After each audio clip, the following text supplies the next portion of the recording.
प्यारे दर्शकों, please video को 500 लाइक और कमेंट जरूर करें।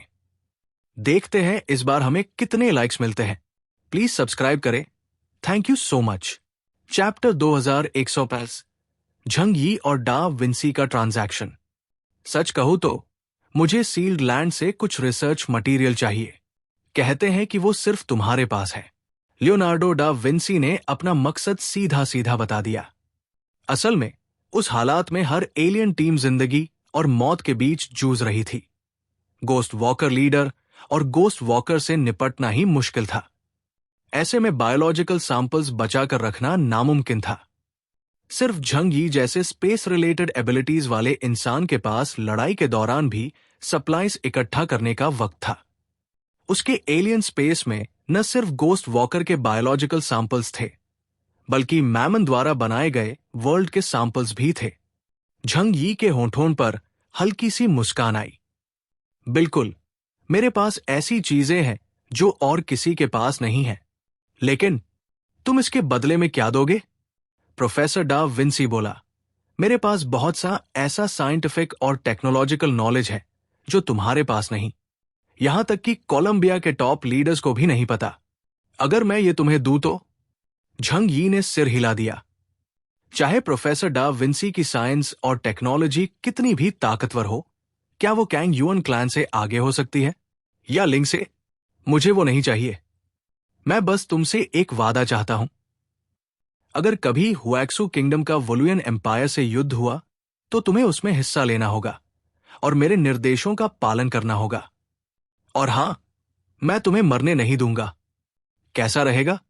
झंग यी के पास फैंटोम टेरिटरी के बायोलॉजिकल सैंपल्स की भरमार थी। वो असल में एंशिएंट क्रीचर्स थे, या फिर 6th जनरेशन के वो ह्यूमंस जो द्रिक नाम के जायंट गॉड के आगे झुककर एलियनेटेड हो गए थे। झंग यी पहले ही झू केयर को उन पर स्टडी करने के लिए दे चुका था। उनमें कुछ फर्क तो था, मगर झंग यी के लिए ये कोई रहस्य नहीं था। प्रोफेसर डा विंसी बस इस बात से अनजान था। अगर इन चीजों के बदले वो 2 ताकतवर एलियंस को अपनी कमांड में ले आए तो आने वाली लड़ाई में ये एक बड़ा प्लस होगा। प्रोफेसर डा विंसी ने बिना किसी हिचक के हामी भर दी। तुम वाकई में बहुत सतर्क हो। भले हम कह चुके हैं कि मदद करने आए हैं, फिर भी तुम्हें डर है कि हम पीठ में छुरा घूम देंगे। सही है, अच्छा है। तुम्हारा तरीका भले झंझट वाला हो, पर समझदारी भरा है। मैं वादा करता हूं। सीधे बोलने वाले समझदार लोगों में झंग यी ने वक्त बर्बाद नहीं किया और तुरंत उसे एक बायोलॉजिकल सैंपल दे दिया। वो एक ग्रे रंग का छोटा सा गोश्त था जो काफी हद तक लेजेंडरी एलियन जैसा दिखता था। काला लिबास, करीब 1 मीटर लंबा, बड़ा सिर और छोटे हाथ पाव। झंग यी जब इसे वापस लाया था तब झू के ने इसे काटकर स्टडी किया था। नतीजा ये निकला कि वो एक इंसान ही था, बस बहुत पहले उसने खुद को गिराकर गोस्ट वॉकर बनने का चुनाव किया था। जैसे ही प्रोफेसर डा विंसी ने इसे देखा, उसकी आंखों में ऐसा जोश चमका जैसे किसी बेमिसाल खूबसूरती को देख लिया हो। ठीक है, अब मुझे इसे स्टडी करना होगा। झंग यी मुस्कुराया और खड़ा हो गया। तुम यहां रहो। कुछ भी जरूरत हो तो मुझसे संपर्क करना। झंग यी ने अपना वादा निभाया और बाहर निकलते ही फैटीग शू को ढूंढा, क्योंकि ब्रायन की आंखों में अब उसकी तरफ उम्मीद से ज्यादा कुछ और भी दिखने लगा था।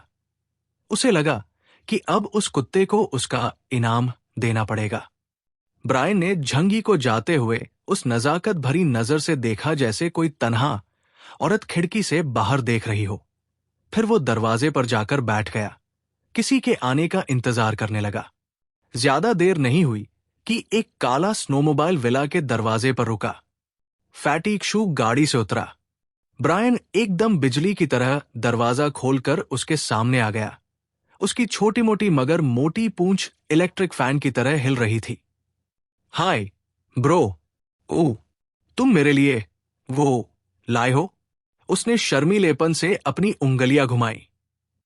फैटीग शू मुस्कुराया, एक यू नो वाला इशारा किया और ताली बजाई। गाड़ी का दरवाजा खुला और 2 बेहद खूबसूरत छोटी बिचेस कुत्तियों के लिए धीरे धीरे बाहर आई। उनके ऊपर प्यारे और गर्म कपड़े थे और इतनी सजीली लग रही थी कि कई इंसान भी उन्हें अट्रैक्टिव मान लेते। जैसे ही वो दोनों कूद कर उतरी, खुद ब खुद ब्रायन के पास आई, उसे सूंघने और उससे लिपटने लगी।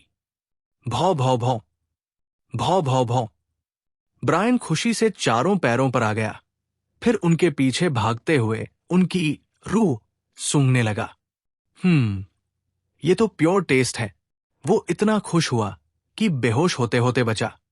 फैटी शू हंसते हुए बोला, मुझे पता था तुम्हें पसंद आएंगी। ये दोनों असल में मैकेनिकल लाइफ फॉर्म्स थी। कैंग युअन क्लैन की टेक्नोलॉजी इतनी एडवांस थी कि वो असली जानवरों जैसी पूरी तरह नकल कर सकती थी। फैटिक शू ने गाइडेंस दी, लू कैरन ने टेक्निकल कंट्रोल संभाला और झू के ने बायोलॉजिकल फीचर्स ऐड किए और फिर ये परफेक्ट प्रोडक्ट तैयार हुआ। फैटिक शू ईमानदारी से ब्रायन को सच्चाई बता दी। असल में ये दोनों रोबोट डॉग्स हैं, असली नहीं। और एक बात और, ये रिप्रोड्यूस नहीं कर सकती। फैटिक शू ने हाथ फैला दिए, मानो कह रहा हो कुछ नहीं कर सकते। पर यह सुनकर ब्रायन ने अजीब सी मुस्कान दी। क्या ये और अच्छा नहीं? ब्रायन अपनी खुशी में मस्त हो गया। ऐसे हाई इंटेलिजेंस वाले कुत्ते को दूसरा साथी मिलना वाकई मुश्किल था। उधर झंग यी को सुजाकू और XUANW से कम्युनिकेशन मिला। पहले पल में ही उसे शक हुआ कि ईस्ट चाइना सी रीजन में फिर कुछ हुआ है। आखिरकार ये इलाका अब पूरे साउथ ईस्टर्न वाटर्स की रक्षा कर रहा था। हेलो, ये केओस है। क्या हुआ? XUANW और सुजाकू स्क्रीन पर आए। दोनों ने एक दूसरे को देखा और बोले, हमने सदर्न सीज में एक बहुत खास जगह खोजी है। हमारी नेवी को वहां ऐसा ऑरे मिला है जिसमें सोर्स ऑफ गॉड मौजूद है। झंग यी की आंखें सिकुड़ गई। सोर्स ऑफ गॉड वाला ऑरे? वो तुरंत लिविंग रूम में गया और 3 डायमेंशनल मैप खोला। लोकेशन मार्क करो।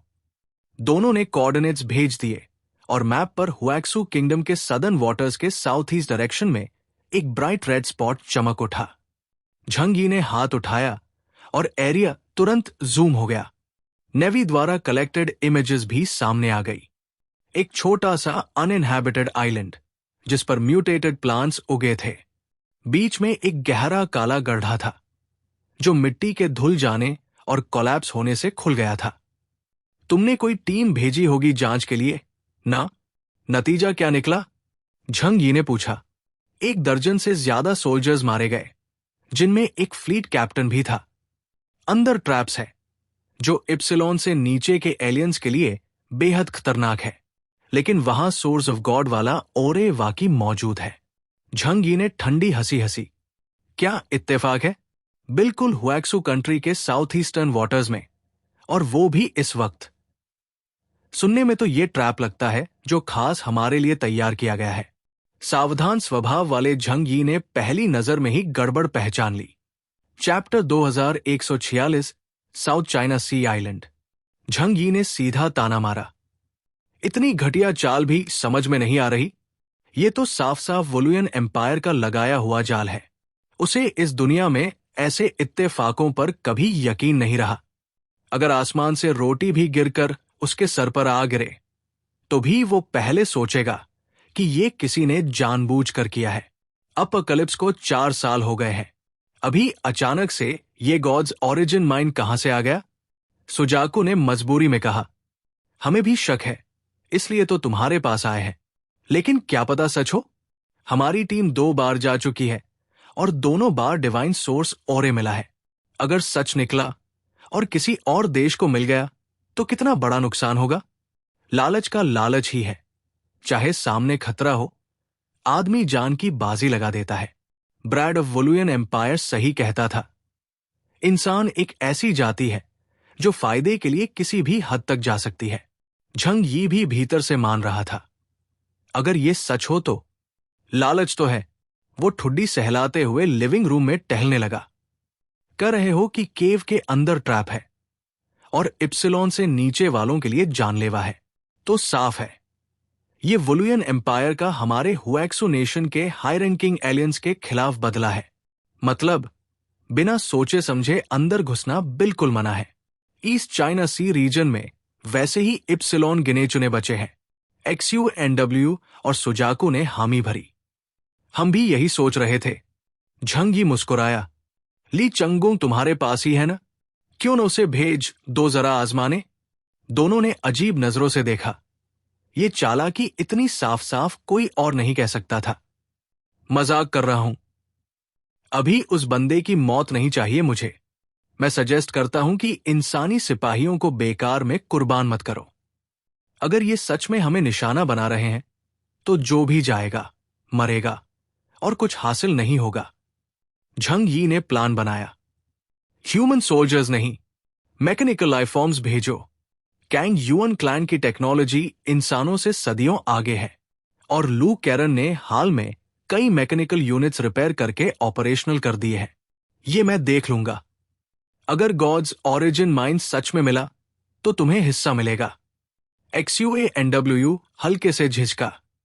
केओस, हम पुराने दोस्त हैं। अगर सच में मिला तो कितना दोगे? ईस्ट चाइना सी को सुनामी में सबसे ज्यादा नुकसान हुआ है, थोड़ा ख्याल तो रखोगे?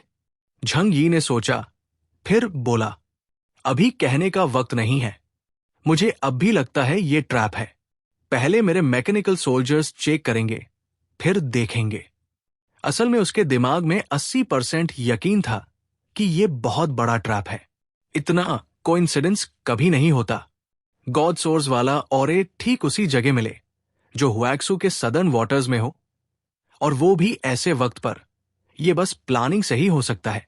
अगर ट्रैप है तो बेट भी होगा, और चूंकि मुझे पकड़ना इनका सबसे बड़ा मकसद है तो चारा भी वैसा ही होगा। झंग यी के होठों पर शातिर मुस्कान थी। देखते हैं चालाक कौन है।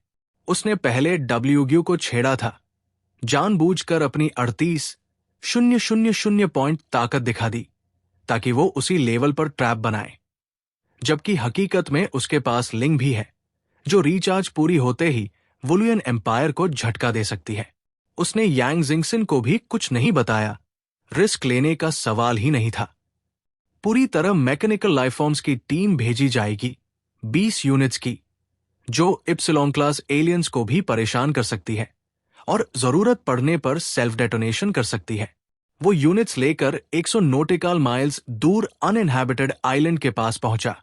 आगे जाने के बजाय सबको समुद्र में उतार दिया और तैर कर भेजा। लहरों से जूझते, भारी सांस लेते मैकेनिकल लाइफ फॉर्म्स को देखकर झंग यी को सच में लगा जैसे वो कोई ब्लैक हार्टेड कैपिटलिस्ट हो। दूर से दिशा देखी, फिर फॉगी वैली की तरफ लौट गया। अंडर दी अनइनहैबिटेड आइलैंड गुफा 2000 मीटर से भी गहरी खोदी जा चुकी थी। अंधेरे में कई विशाल राक्षस अपने तेज पंजों से चट्टानों को ऐसे तोड़ रहे थे जैसे मिट्टी हो। वुलियन एम्पायर के दर्जनों ताकतवर योद्धा वहां मौजूद थे। ब्रैड ने खास तौर पर इस ट्रैप के लिए उन्हें यहां भेजा था।